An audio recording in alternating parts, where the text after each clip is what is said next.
But Mark's very urban. He loves, you know.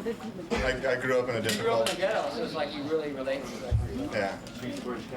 Yes, I grew up in the privileged A area. retirement community of San Diego. Yes.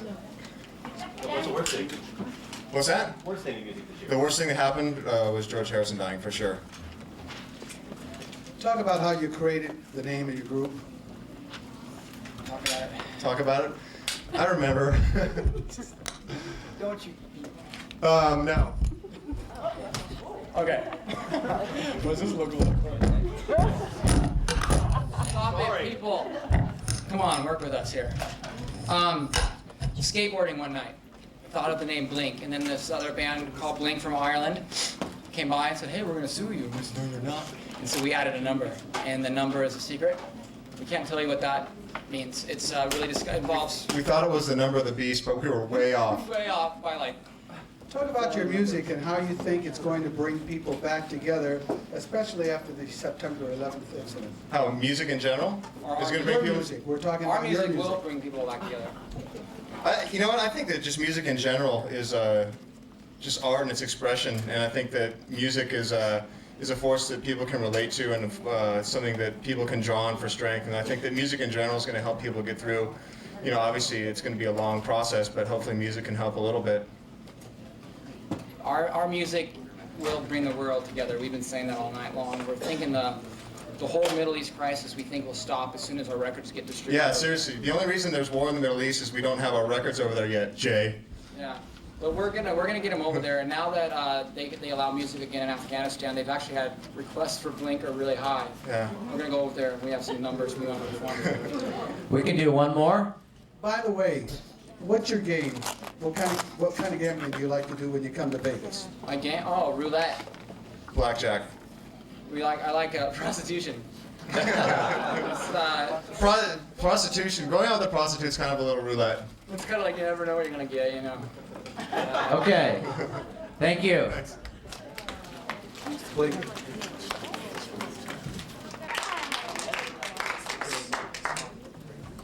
Congratulations. Oh, can I do that? You've been backstage, obviously. What's the mood like back there? What are people talking about? What's the buzz? What's happening backstage? I was just back there for a second, and I talked to Jill Scott the whole time, who was very, very sweet, and that's the first time I've gotten to meet her. So it seems pretty relaxed, actually, for all these people back here. Seems pretty relaxed. When you were my age, when you were my age, did you ever imagine that you'd be here? Yes, I did. How old are you? I'm 9. You're 9. Yes, I did imagine that I would be here. I think that's why I'm here, because not only did I imagine it, but I dreamed it, and I always believed it could happen. And I think that's the most important thing. You must believe, because I am living proof that anything can happen. I mean, I grew up in East Texas. My dad was a country disc jockey. I loved music, but I was not that great of a student. I was the shortest kid in the class, and didn't have a whole lot of money or anything, but I worked really, really hard, and I always believed that I could make my dreams come true. How old were you when you started singing? I was about 9 or 10, I think. I started singing in church. What do you want to be when you grow up? I'm not sure. Not sure. Maybe a singer? Maybe? Was there a teacher or a mentor, somebody in your life that really made a difference? My parents, actually.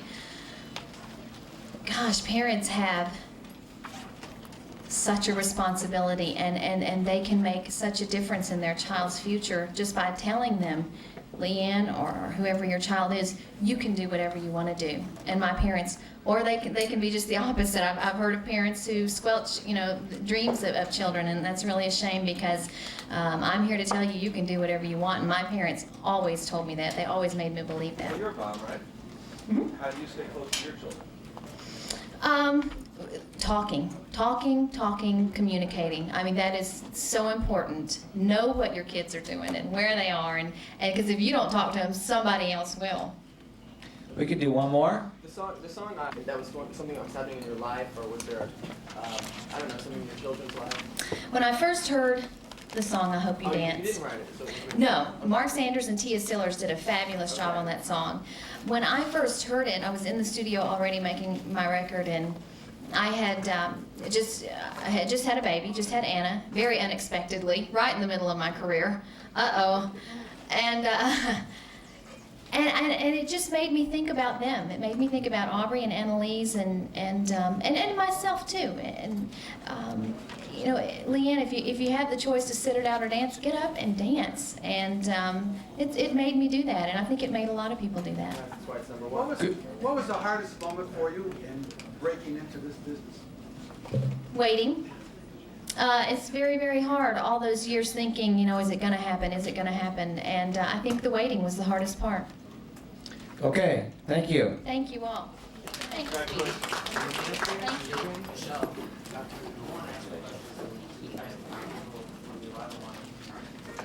What does winning this award mean to you? What does the Billboard award mean to you? Fans, I mean, it's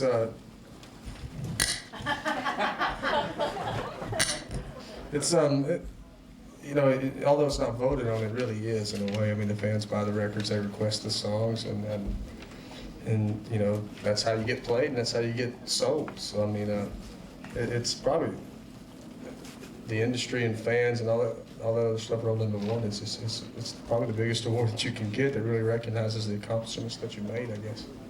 Is your mind really on the award ceremony tonight, or is your mind at home? At home, yeah. My mom was, I just left home at 6:30 this morning, so my mind hadn't caught up with me yet. But yeah, I'm ready to get back home. What's going on there right now? Just a lot of Christmas preparations right now. And how's Faith? She's doing great, just a few more weeks left, so I can't wait.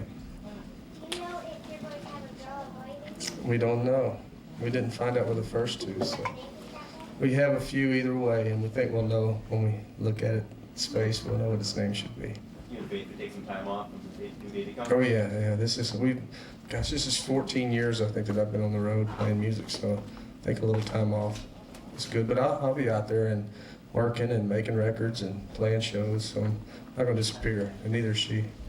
Tim, talk about the process on how you create your music.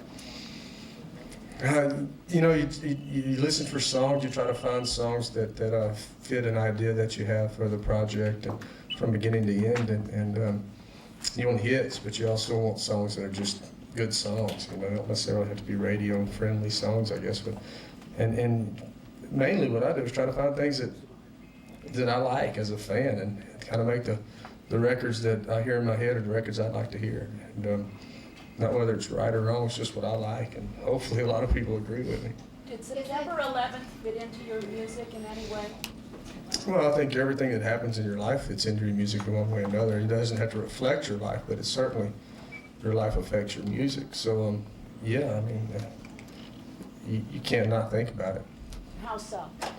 Well, just in the emotions that you portray in your songs, I guess. I mean, you might sing a song a little bit differently because it has a little bit different meaning after something like that happens. Just like you pick up your paper out of your front yard, means something different. Is it exciting for you and Faith to be in the same business? Yeah, it's much easier than trying to explain what I do to somebody else. You talked outside a little bit. You said that Faith cooks your really great Christmas dinner every year. Yeah. How do you divide up some of the other chores at home? And when the baby comes, how are you going to divide those chores up? Well, I mean, whoever gets out of bed first, you know. And I got a feeling for the first 4 or 5 weeks that's going to be me because she's going to be recovering. But I mean, are you good at burping babies? Sure, man. I don't know nothing about burping no babies. No, I love it. I mean, that's what we're supposed to do. You've obviously been to the Grand Ole Opry, and I wondered if you had, when you were younger, if you had visited the Grand Ole Opry, because it really has changed a lot over the years. I mean, even Opryland is no longer. You know, I never got out of Louisiana when I was younger, so I never made it to the Grand Ole Opry. And actually, I haven't performed on the Grand Ole Opry yet either. Really? So. And any old Grand Ole Opry stars? Well, all of them. Jr., who... Absolutely. We just bought a farm that used to belong to Hank Williams. Oh, really? So yeah, I'm sure his ghost is running around there somewhere. We can do one more? What plans do you have to do something with Faith after the baby settles in?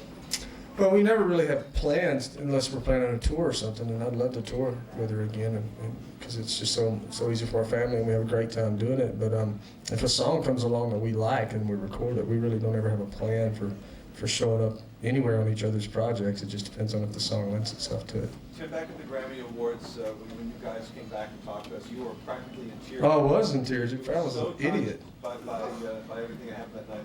How do you guys keep that spark alive? But it's not hard. I mean, it's you know, and it's just so mushy, but you know, it's perfect. It's the best thing that's ever happened to me, and just know it's right. I mean, it just feels right. When did you know? When did you know she was? Oh, the first time I ever talked to her. It took her a little longer, I think. Okay, thank you very much. Thank you, guys. Thank you.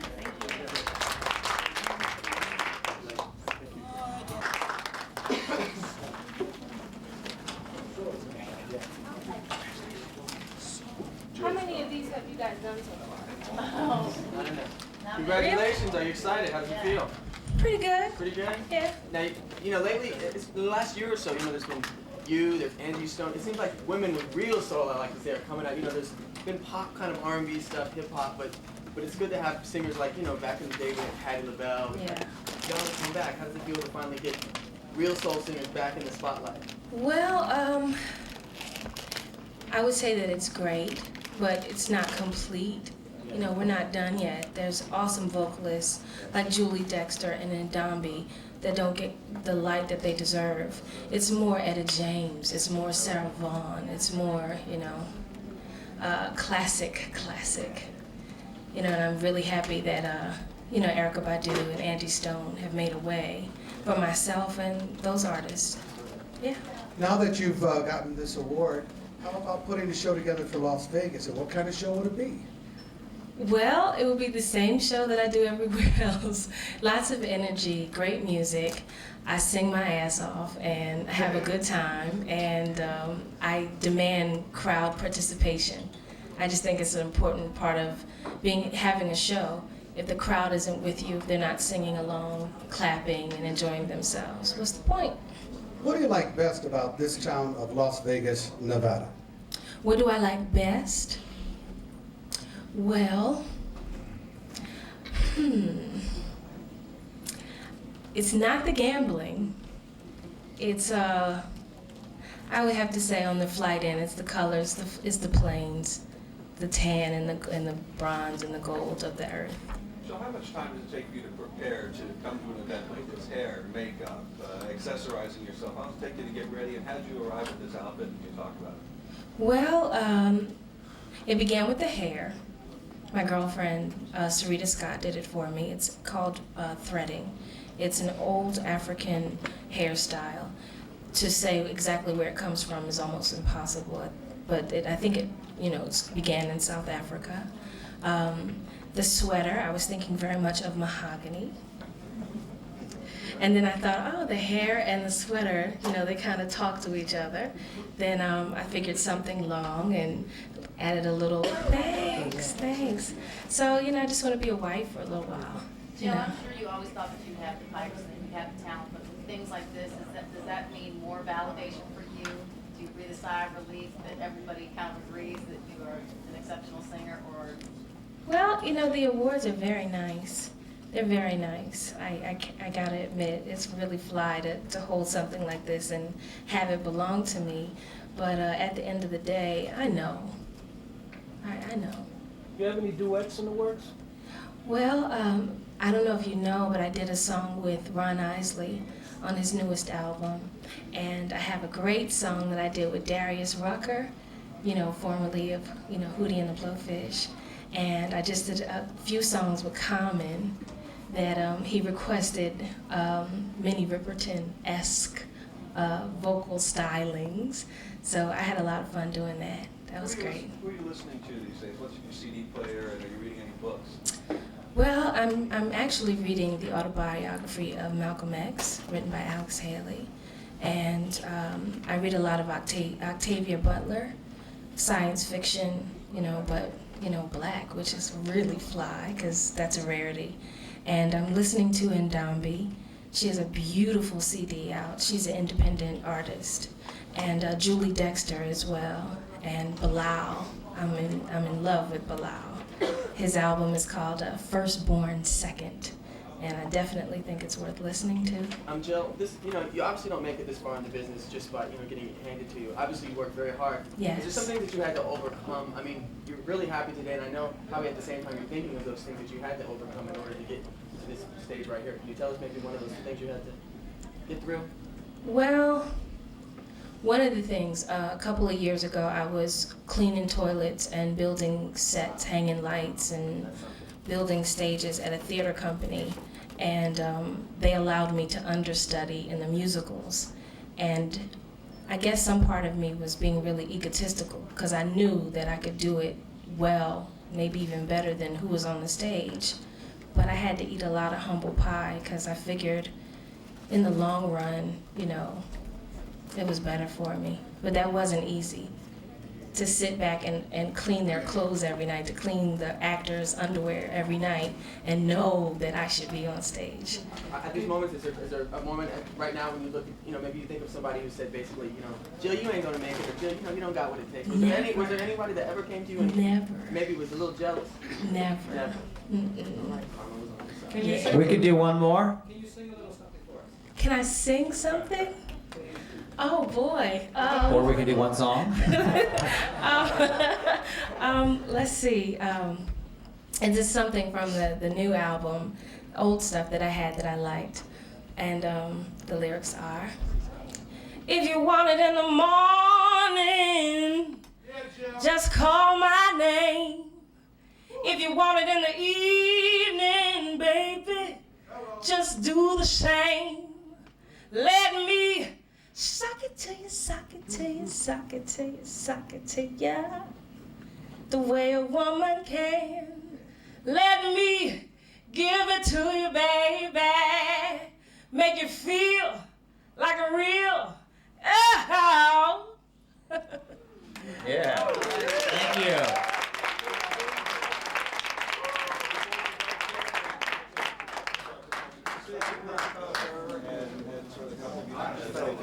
About Janet? Wow. It's the music, it's her energy, it's her dancing, it's her essence. Janet Jackson is an awesome, awesome artist. I really appreciate what she's offered to us. She was pretty much the first the black pop star female that I had known. I think she's incredible, and she's definitely blazed a trail for Maya and Pink and Destiny's Child and so many others. It's tight. I think she's great. Thank you. You're welcome.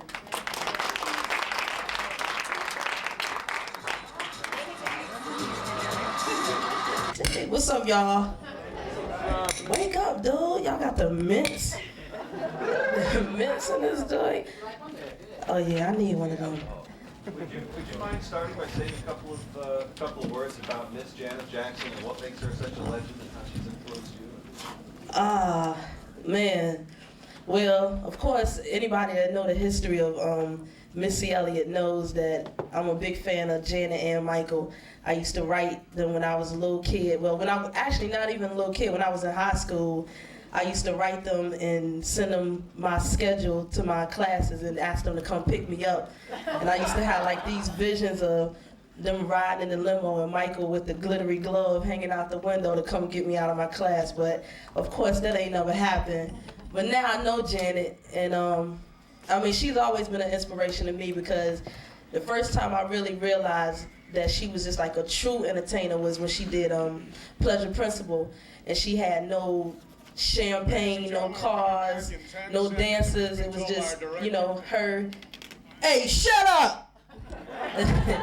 Okay, chill. All right. So anyway, she didn't have no dancers or nothing like that. So it was just her, and I realized that she was a true entertainer then, because she captivated our attention through the whole video. Just her dancing, kicking glass, and all of that, and she just always, had a way of being an entertainer. And she's a sweet person on top of all of that. When I finally met her, she's very soft-spoken. She speaks like this, but she's real sweet. And I mean, you just gotta meet her. That's all I can say. She's a sweet person. I love her. She's been around for decades. I hope somebody is up here speaking on my behalf 10, 20 years from now or whatever. You know, that'll be a good thing. So you're on her remix of Son of a Gun. What was it like to record with her? I don't know what it was like to record with her because we did it separately. Actually, it was kind of funny because I never recorded like this. Terry Lewis and Jimmy Jam called on the phone and I recorded over the phone like a lot of ad-libs. I never did that before. So he had her to say some stuff, say my name, and do different stuff and had me to do different stuff, and then he pieced it together. So we recorded like over the phone. It's something different. Yeah. Missy, talk to us about your designer and your clothes. Where's Tim? Actually, he's out there, but yeah, I always try to do something different, and it's just like jean, leather. I got the eagles on the side and the back. So. Missy, you're appearing in Bubba Sparks' video. I know you're Janet. You know, I think it's really cool how you're out there supporting by just, you know, what a big difference it can make just to show someone who's had such a success as you and show your face and make someone just blow up. You know, Bubba Sparks. You know, you don't think that helped out a little? No, I think Bubba is a part of my management. I don't think they heard your applause.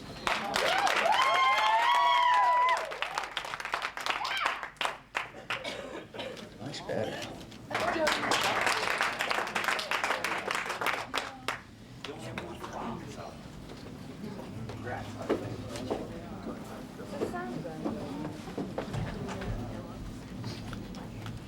Congratulations, guys. Thank you. How's Thank it you. feel? Oh, that's great, huh? Yeah, amazing. It's great. I mean, how do you think it would feel? Fabulous. Well, that feels just how you think it would feel. Thank you. What nice. You win. I want to thank. What was the category? Catalog. Catalog. No, I was asking her what she won for. Oh, what I won for.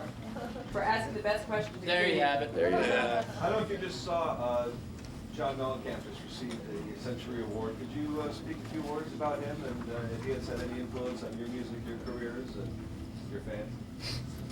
Sing your lyrics to Jack and Diane. What's that? Your lyrics to Jack and Diane. Wait, I mean, that's you're No, talking about an artist that shaped a generation. You know, he helped shape my youth to when I was 18, 19 years old. That's when he stopped putting out a lot of records. So, I mean, I bought everything he had, and I, played it all the time. And we're from a small town, and we all live in pink houses. Exactly. Sold so many millions of albums, so many fans. You already have it behind the music. Very Yeah. early in your career. It's what's kind of next? weird, man. Yeah. Like, third record, and we're winning catalog out awards and stuff. We have it behind the music already, and it's like, it's awesome, but it's just like, Seems like doesn't this happen to like Ozzy, or something like that? I saw CeCe at the mall the other day. Yeah, we did actually see CeCe. Were you doing Christmas shopping? I was actually. Well, every day is Christmas at my house. Jagger's spoiled rotten, and so when I'm gone, I always buy him something, bring it back for him. So I bought him something. Yes, ma'am. Will you have a chance to join? Will your family have a chance to join you on your trip? Yes, I always bring my son out. I don't like to be away from him more than like 4 or 5 days, 6 days at the most. And if it's 7, it's really starting to ache. So it's yes. Answer your question. What's the next single off the new album? I don't know. We don't know. We're still thinking about it. I think we're letting the fans kind of decide that. I think consensus with the band would be Bullets. Is that right? The first track. Yeah. No. You're good. You're like my mom. Whenever she goes shopping, she always asks for a discount, and because she's shopaholic, and she gets it like half the time, and totally not on sale, but she'll ask. So you always got to ask. Maybe I'll ask. Should I ask again? No. Can I ask you to say your names and congratulate NBC on their 75th anniversary? Yes. Scott Phillips. Mark Traumatic. Brett Heslip. Scott Stapp, we are Creed, and we would like to thank NBC on their 75th birthday. You guys rock. We can do two more. How did you come up with the name of your band? Actually, a former member in the band was in a band previous to us that had the word Creed in their name. You know, like Clarence or whatever. I don't know what it was, but Clarence. I was thinking of, yeah, some band he was in. I don't know, Clarence something. We're from the South. You got to give us a break. But and we started thinking about how, you know, when the name got mentioned, we were like, we like this word, and then we just attached ourselves to it. You know, it meant something to us. I think we're still trying to figure out why we picked that.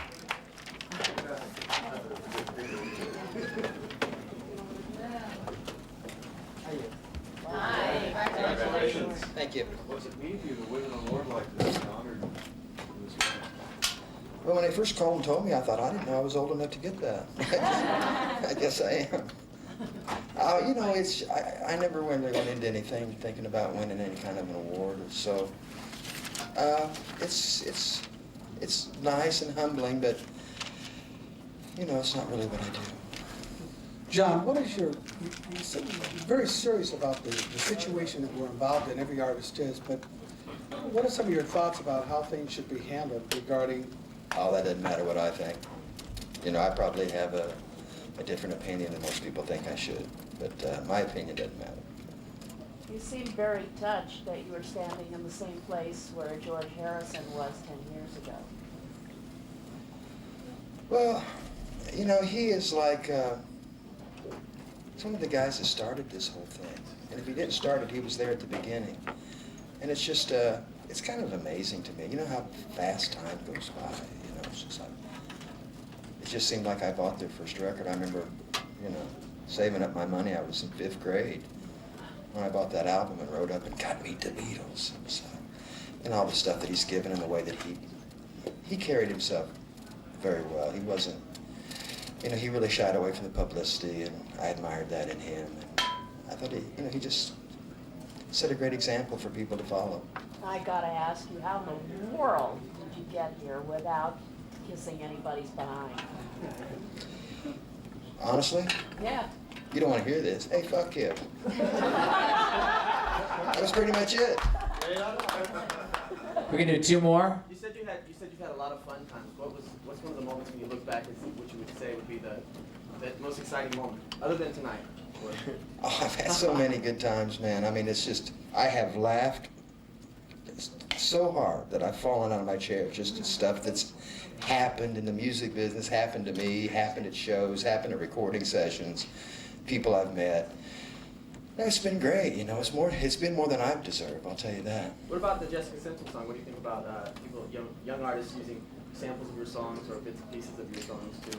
Well, I don't know. You know, I think Jessica's a nice girl, and I think she should have left her hair blonde.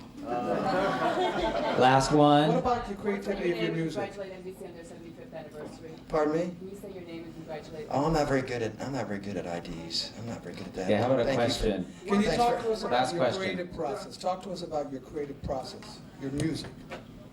What do you want to know? That's such a big question. How do you create it? Do you tape at night when you get an idea? No.